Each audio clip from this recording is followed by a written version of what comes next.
What's going on, beautiful people? It is Wednesday, January 27th, man. We did it. It's halfway through the week, baby. Hope you're all doing well. Hope everybody's been safe and sound wherever you are. And, man, here in Toronto, we just got our first major, I guess we could call it, kind of major snowstorm.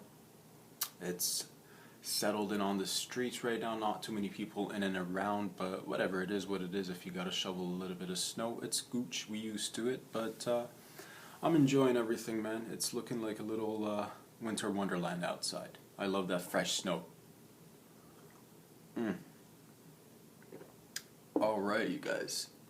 Let's get it started, man. What did we do?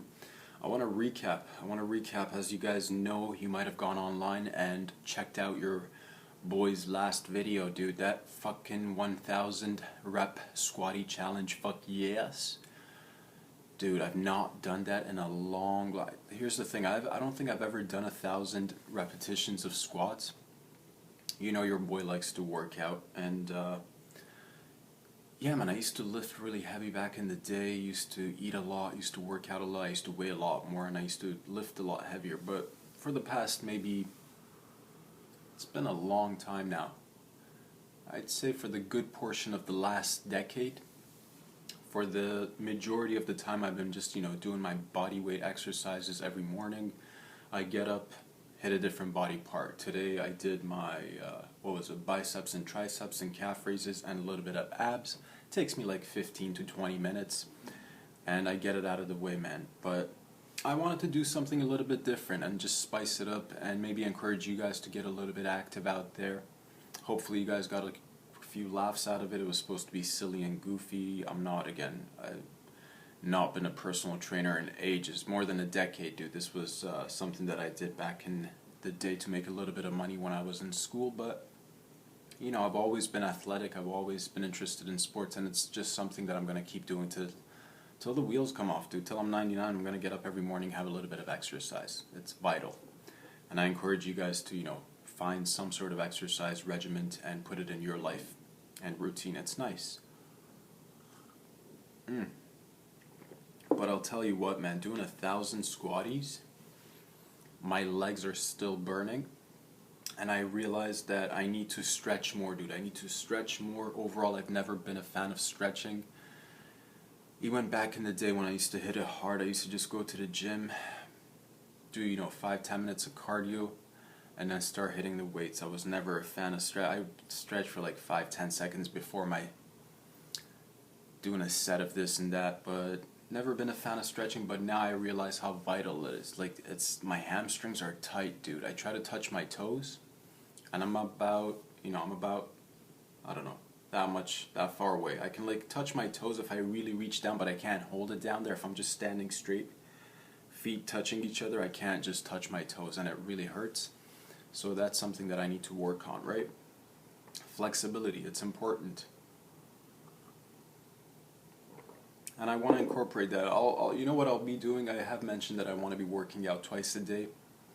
What I'll do is probably I'll continue to do my morning exercises in the morning. And the evening, maybe I'll put aside 10 to 15 minutes or half an hour for like stretching and shit. It's good to get a stretch.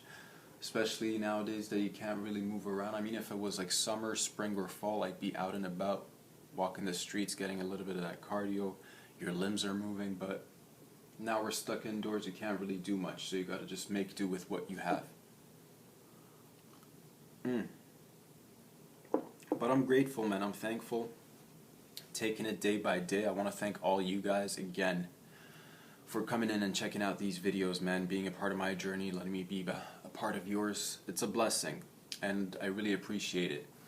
I appreciate the little things. You know what I really appreciate, dude? Yesterday, I had to get up in the morning early, head outside for a second. I had to use my elevator, right? I had to go downstairs, run a quick errand, and come back upstairs. But I saw a notice in the elevator that it said we're going to have the building's water shut off just for like repair work between 9 a.m. till 3 p.m., which is quite a bit of time, you guys. And so many things we take for granted, right? Like electricity, running water, a roof over our head. And again, if you've ever had the chance to maybe travel to some regions of the world outside of the Western Hemisphere, or outside of Canada and the US, and you know, you go a little bit east, man, whole different ball game, right? So when you come back, whenever I come back home, I just love my city more. I love my country even more, and every time I travel and I come back, I have newfound appreciation for what I've got.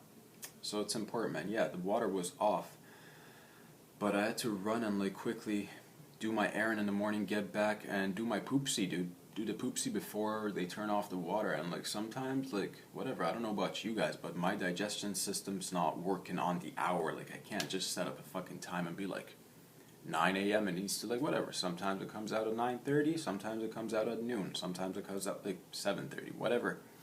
Different times, but luckily I got there in time. I was able to use the bathroom, and yeah, man, imagine I didn't see that notice, and imagine I just like, and whatever, I'm at home, I could have managed somehow, but it would have been definitely just, you know, I would have felt unhygienic if I had to make a poopsie and not be able to clean myself and like wash my hands and stuff.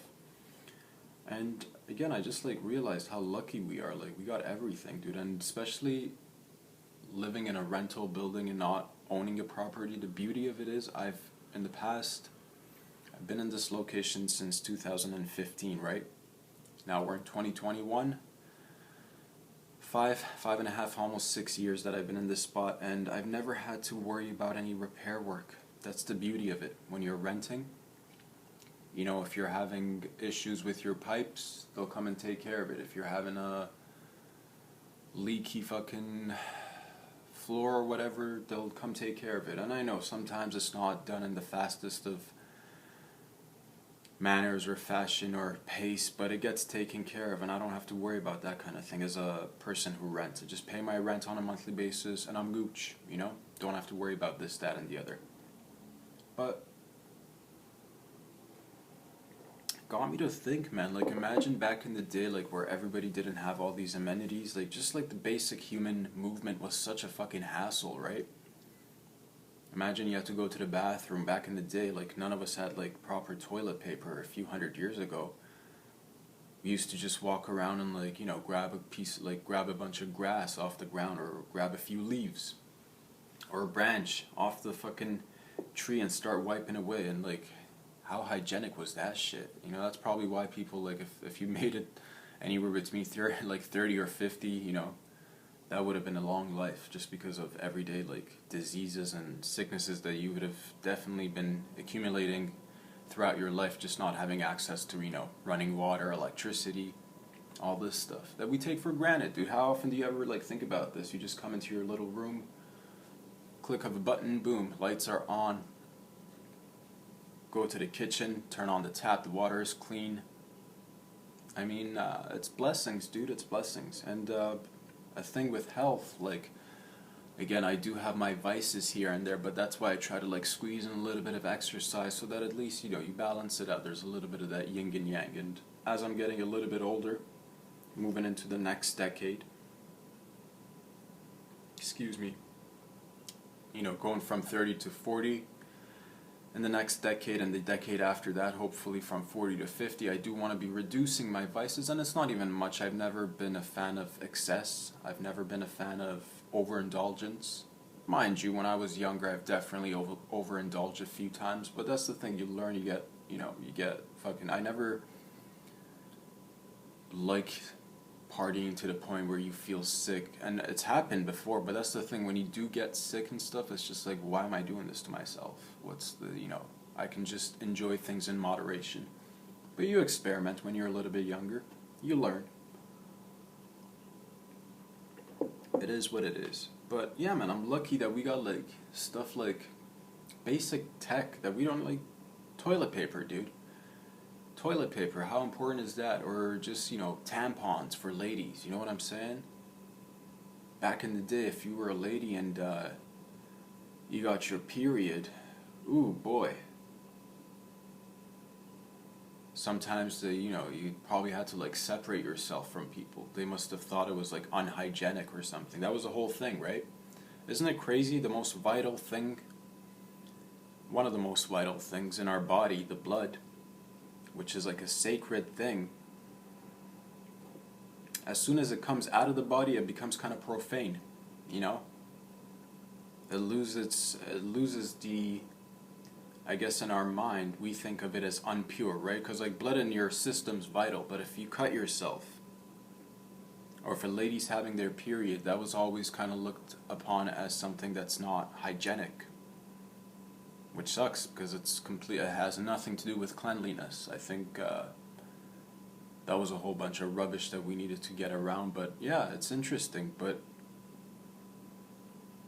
I'm happy that we got all these amenities, dude. Imagine what a pain in the butt. I mean, there's still some places in the earth, on our planet, where people don't have all the same resources and stuff, so my heart goes out to whoever's,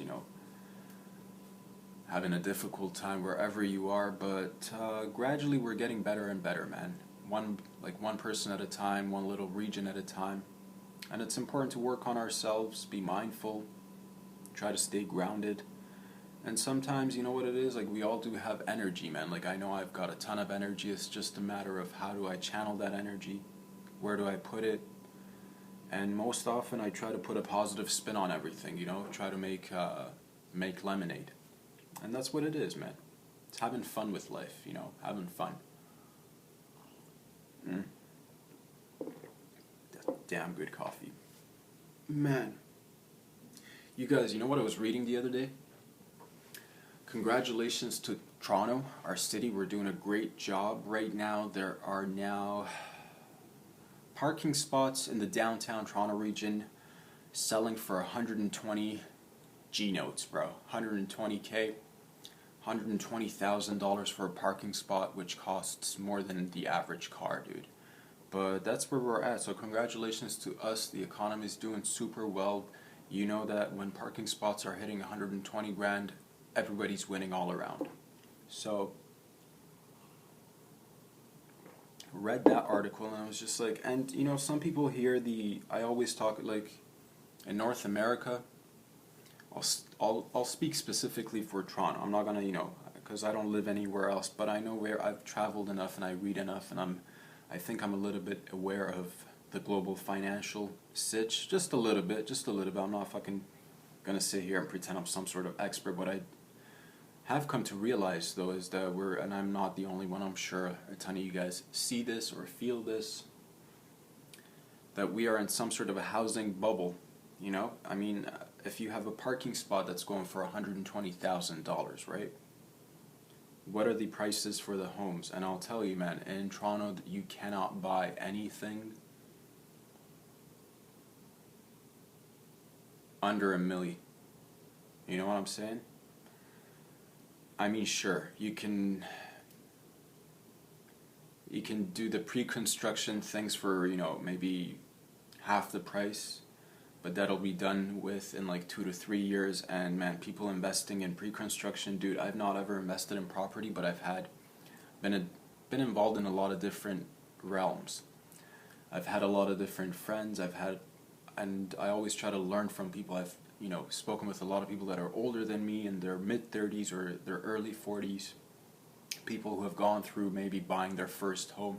And man, the nightmares that I've heard from people that sometimes go and invest in these pre-construction condos. Because here's the thing, it's definitely going to be a little bit cheaper. You're only going to have to pay a little bit portion of the down payment and stuff. But sometimes, you don't know. Again, talk about the unknown unknowns, right? You put the down payment in and then they tell you the project's going to be done in a matter of 2 years. All of a sudden, I've seen these, man. I've had colleagues of mine, man, grown men with families, who have forked out thousands of dollars of their hard-earned cash.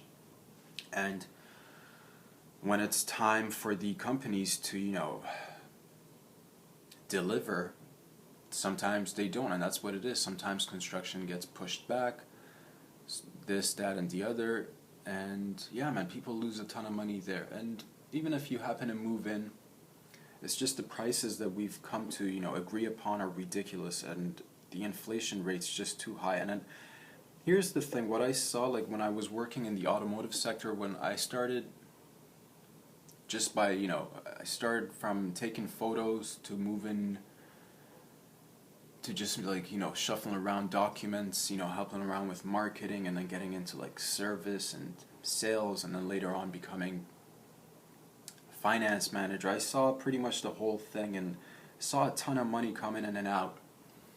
Because you deal with so many different people, guys. You deal with so many different people, so many different backgrounds, so many different jobs. And one thing that I think is a reason behind all the massive inflation of the housing market here in North America, here in, again, I'll stick to specifically Toronto, dude, but I'm pretty sure there are similar cities. And I bet Vancouver is another place like this. And, you know, down south in the U.S., you guys got your hot spots too. You know, New York's always been New York. Cali's always been Cali, and a lot of people are now moving away, like, from both New York and the West Coast, sometimes to Texas, just because everyone's feeling a little bit more restricted. And I get all that, but a lot of times prices get inflated because of foreign investment, dude. Foreign investment. And when I saw this, I saw this happening firsthand when I had clients in the automotive sector who would come with foreign money, right?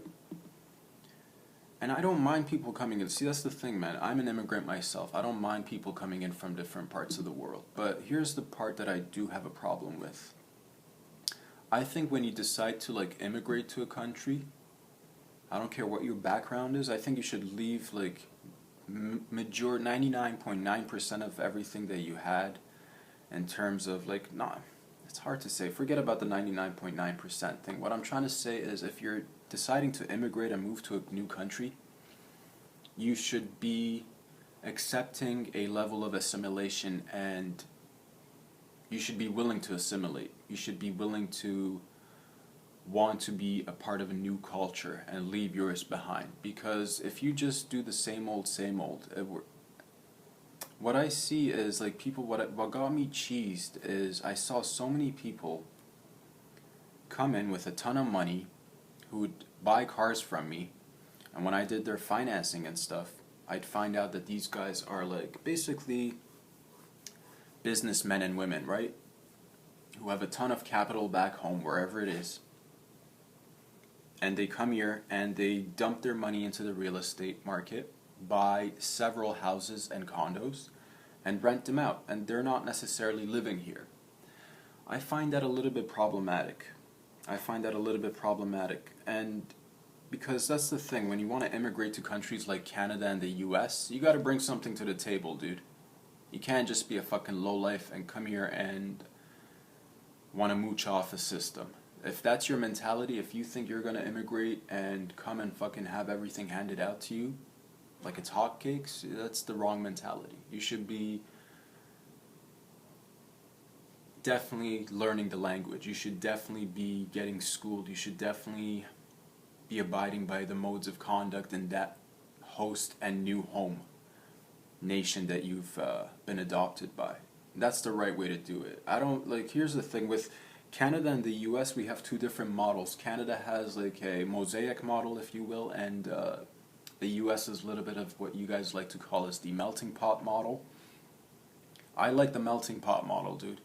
I don't like seeing little cliques. I don't like seeing little just groups of different, like, and to the most part, most people integrate really well and just, you know, adopt that new identity as whether it's Canadian or American. You just become this one new family. But what I saw with these foreign investors is these guys that have no, it's clear that they have no interest in wanting to be a part of this society. It's purely for monetary purposes. It's purely for making profits. And another reason is what happens in Toronto, dude. Like, I love my city, I love my country, but low-key, we've kind of, over the past 10, 20 years, we've kind of become a safe haven for, like, overseas gangsters and mobsters, dude. Low-key. I don't know if you guys know, but there's a ton of foreign money coming from, it's different places, dude. It's not just one country either. So the point that I'm trying to make is, if we want to kind of keep tabs on how the price of the market is, like, getting inflated and stuff, we should be taking a closer look at all these foreign investors coming in with millions and millions of money, sometimes single men and women, sometimes with families, they'll come drop off the wifey and the kid, bounce back, and you're like, where's this money coming from? How are you, what are you doing with this money? Is this just kind of like a money laundering network that you got going on? Yeah, yeah, that's what I thought. And you're like, what do we do, Robbie? And to be honest with you, I'm not too sure what we should be doing, but I know a couple of years ago, I think Canada introduced this new tax for foreign investors. I forget how much it was. I think it was around 10 to 13%, but that's not good enough, and that's not even like, that's just a little teeny tiny band-aid, because 10% tax on foreign investment with who are multi-millionaires, you guys, who are multi-millionaires. It doesn't put a dent in their pocket, dude. If you've got 50 milli, 20 milli, $10 million, a couple of $100,000, it's just like buying a ticket so you can launder more money so that you can invest, and you know you're going to be making rent money off these. And that's the thing, they all get turned into Airbnbs. That's why I go to a lot of these luxurious condos. And most often, what do you find in these luxurious condos? It's most often Airbnbs and places that have been rented out to people who don't care about the building. Sometimes you'll have pimps, sometimes you'll have prostitutes, you'll have a lot of parties, you'll have a ton of this, that, and the other going, a lot of sketchy shit going on in these so-called luxurious condos on those top floors, bro. Been to a few, you know what I'm saying? And it's just like, who owns this place? You never see the person. That's just different. And like, you can tell, you go to the lobby, there's just different groups of people always coming in and out. And little by little, these condos, these buildings actually have a tendency, as they depreciate in age and value and structural value, they get turned into kind of slums, dude. Sometimes you'll have, you know, gangbangers, like, you know, taking up a whole bunch of units, and next thing you know, your whole building's run by gangbangers. Why? Because there was nobody living in that unit to care for it, because there was no sense of community, because there was no sense of responsibility. It was just like, yeah, I'll just dump $1 million on this unit, rent it out for life for $2-3 grand a month, and life's gooch. I don't care. I'm not there to see what's up.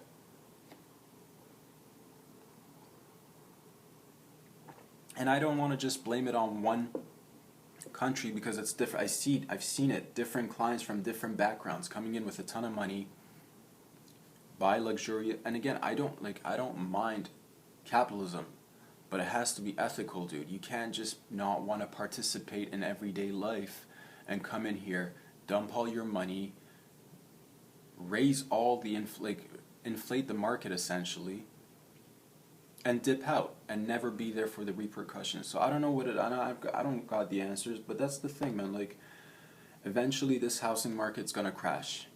Eventually it's gonna crash. The bubble's gonna burst.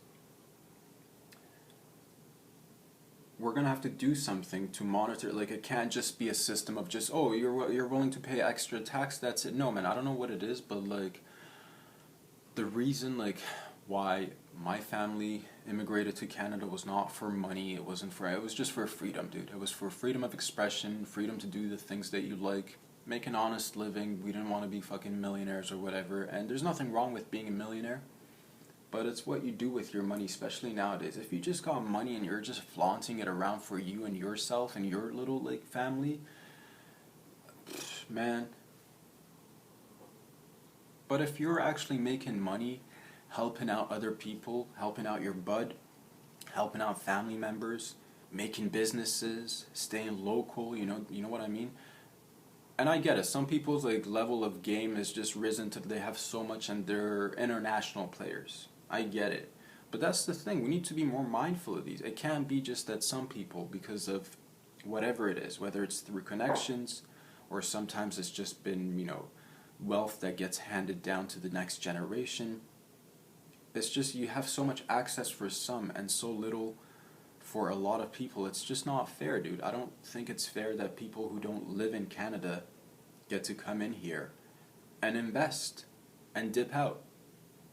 You know what I mean? You come here and use the healthcare system. You come in here and use all the social benefits that regular taxpayers like myself and so many other people have to pay for, and it's not many of them, but that's the thing, with the amount of wealth that minority brings in, it makes a huge difference. And sometimes it's not even about the money, it's about the sketchiness of the person. Like the other day I was just reading, dude, I think it was the Netherlands police. They arrested what they call on the news headlines as the Asian El Chapo, arrested on his way to Canada. Yeah, so this guy was like they call him the Asian El Chapo, and I was just reading it, and he's like tied to this organization running a $70 billion a year drug trafficking trade. $70 billion, you guys. One guy connected to one network. And these guys are like, they have all this money, so they have all these different passports. They go in and around the world dumping money here, there, everywhere. They've got safe havens everywhere, and that's not fair, man.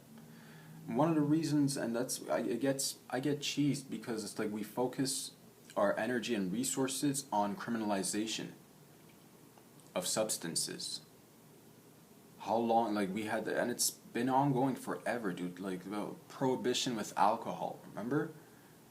Prohibition with marijuana and everything else. Like now weed's legal, thank God, but like we need to be ahead of these things. If it's gonna be illegal and people are still gonna be consuming it, then you're just creating the black market. Then you're just creating opportunities for drug trafficker. And I'm not saying, that's the thing, I don't think we're there at a point in humanity where we're all gonna be like, let's just have one world government where everything can be kind of monitored, and like, we're not ready. But at least like our own countries can take responsibility, dude. Make things legal, make everything legal. And wouldn't that be better if you wanted any substance? I've never done cocaine, but if somebody wants to do it, shouldn't it just be available in its most purest form, made by somebody you can trust, not some fucking, who knows what they put in it, the stuff that you find on the streets. Who knows what they put in it?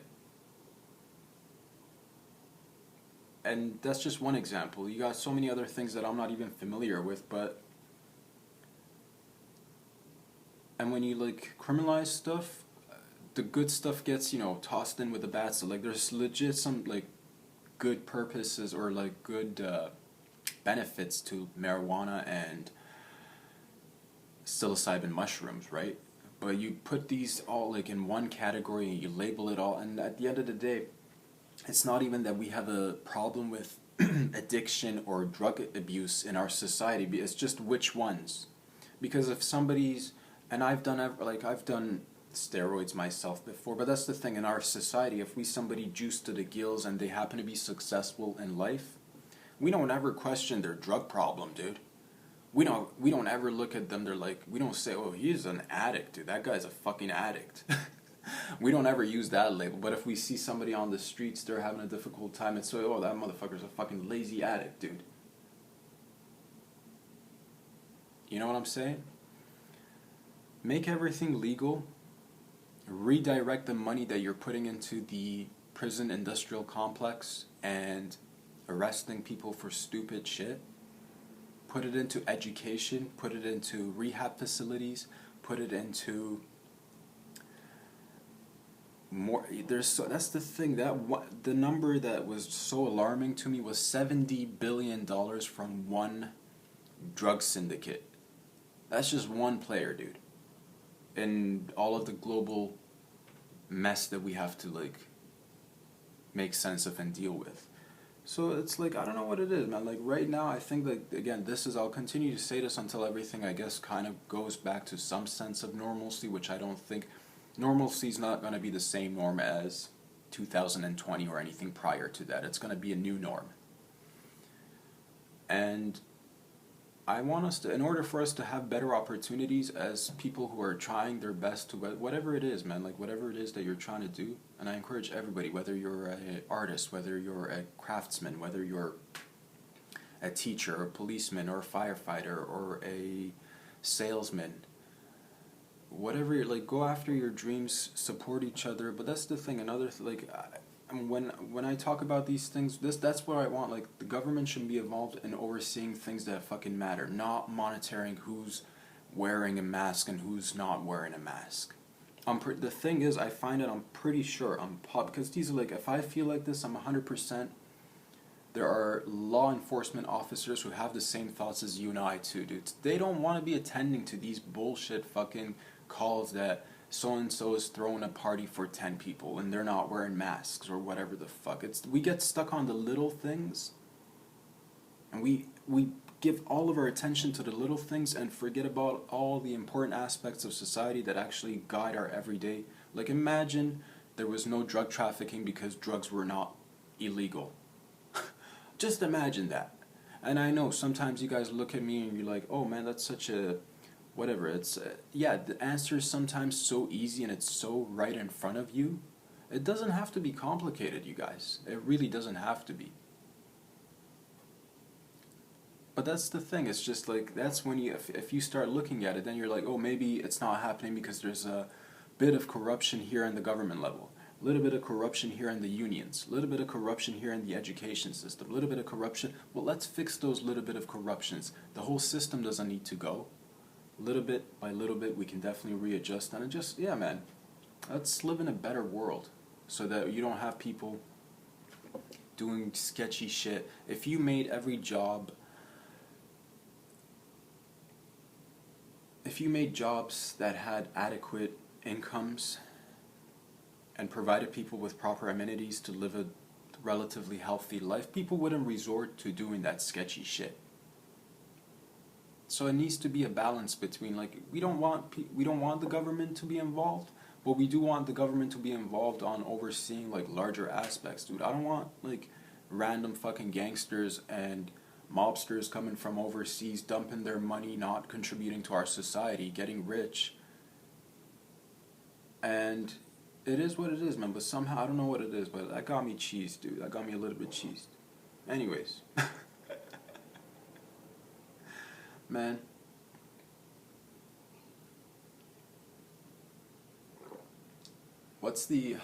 How can you assess that if you're like an immigrations officer? How can you assess who's actually in it to, become part of the Canadian society or the American society instead of just being and it's not, most people are actually good people, but there is a portion of the population, don't take, people love to make their own assumptions, man. I'm an immigrant myself, but I see myself as a Canadian. I identify as a Canadian. I've adopted everything as much as I can, and I love my home, dude, and I want to preserve it. And that's the thing, you see people coming in with like different ideologies, and like, there's already parts of the world that have those ideologies. If you want to continue that shit, stay wherever the fuck you are. Straight up. Like, when you come to a new place, it's like, you go to a house party, you have to abide by that house's rules. And it might be a party, it might be a dope party, but you can't fucking start doing your own dance and tune, dog. You gotta dance to the same beat. You gotta dance to the same beat is what I'm trying to say. Guys, this has all been, it's a journey. It's a journey, it's a everyday growing experience. I'm so grateful that I get to come and speak with you guys and tell you about my days, whether it's something goofy, whether it's something a little bit serious, whether it's somewhere in the middle. I really, really, really appreciate you guys. We're growing together like a family. I've mentioned this before, I've ordered a bunch of stuff on Amazon because now you guys, in the past video, I think you guys got a good look into my 1-bedroom studio apartment, dog.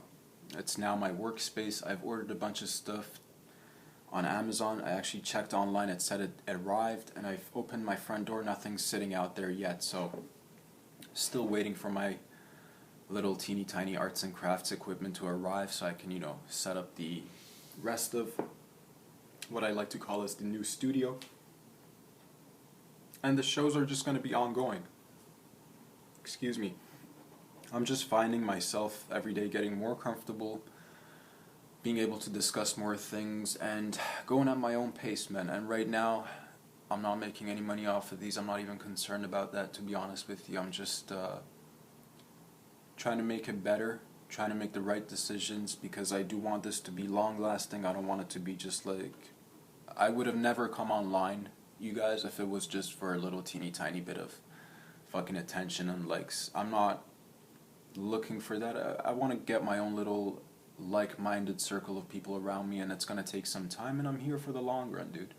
So I appreciate whoever's coming in and tuning in, man. It does mean a lot. What really makes a difference, you guys, and I know it is what it is, I'll just say it, man. It makes a huge difference. If you like any of these videos, whether you caught me on a day that I'm rambling about something funny, or you caught me on a day that I'm rambling about something a little bit serious, or you caught me like just this past Monday doing 1,000 squatties. If you like the videos, go ahead and click that like button. Follow me on Instagram. You can search Rob Sadri on YouTube. Click that subscription button, dude. Click it. If you like what you see, click it. That's like, you're helping me out so much, and I hope that I'm helping you out in some way as well. Click the like button, subscribe, follow me, and like I said, man, I like to give back. I like to give back as much as I can, and little by little I think I'm giving back. And you guys have been giving back a lot too, so thank you for all your support. If you're new, like I said, go ahead and like the videos, subscribe, follow me, and you can catch the videos every Monday, Wednesday, and Friday. That's been the consistent pace for the past several months now. Again, I'm very new at this, but getting the hang of things. I'll be incorporating more videos, more different stuff. The lengths are definitely going to start to get a little bit longer, and we're growing, man. I love you guys. Have a great rest of the week. Stay safe out there, whether you're here in Toronto. Enjoy the snow, enjoy being with your families, or wherever else you are in the world. If you're in Cali, if you're in Europe, if you're in Africa, if you're in Asia, I hope you're all safe and sound. We're going to get through this together, you guys, one day at a time, one step at a time. I love you guys. I'll talk to y'all very soon. Peace out.